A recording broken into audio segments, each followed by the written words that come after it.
Alors moi c'est Ivan et je suis un grand retardataire. Et vous savez, ça m'arrive souvent d'avoir 1 heure, voire 2 heures de retard.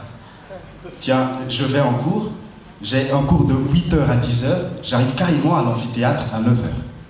Et après je me dis, de toute façon tout ça c'est normal dans la famille, donc je n'y peux rien. Et vous voyez, le retard est même devenu une norme, une sorte de norme dans la famille, et voire dans la société malgache.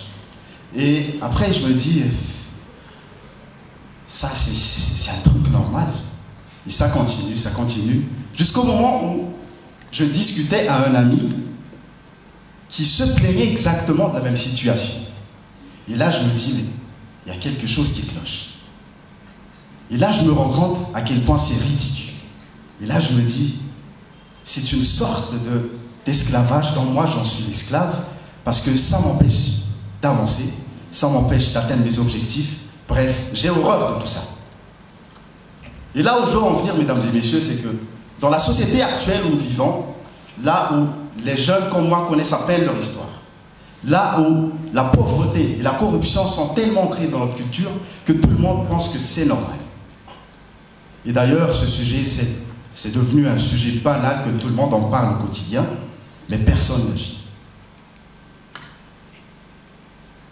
Et de toute façon, on est Madagascar. Tiens, voilà l'expression. De toute façon, on est Madagascar. C'est comme si on était condamné à vivre dans ces conditions-là. C'est comme si on était un peuple maudit. Mais ce qui est dramatique dans tout ça, mesdames et messieurs, c'est que ce que nous trouvons normal actuellement, surtout les jeunes, si personne ne se réveille, c'est que non seulement ça nous pourrit la vie actuellement, mais surtout, ce sont nos enfants, nos petits-enfants qui vont subir ce drame. Et ce qui est logique, c'est que ça va de plus en plus empirer. Et moi, je refuse de commettre ce crime. Et oui, mesdames et messieurs, c'est un crime contre les générations futures. Donc, mesdames et messieurs, nous avons tous intérêt de nous réveiller de cette hibernation inquiétante parce que finalement, nous sommes tous dans le même bateau et ce bateau s'appelle Madagascar. Donc, certes, je n'ai pas apporté des solutions par rapport à ces problèmes. Mon objectif, c'était surtout de vous réveiller de cette hibernation.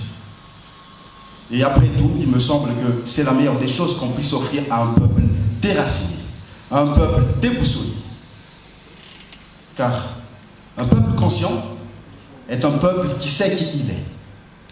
Un peuple conscient est un peuple qui n'a pas besoin d'aide ni de solutions miraculeuses venant de qui que ce soit. Un peuple conscient n'a pas besoin d'un messie pour le sortir de ce drame.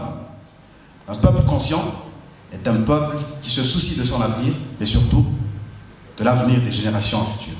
Je vous remercie.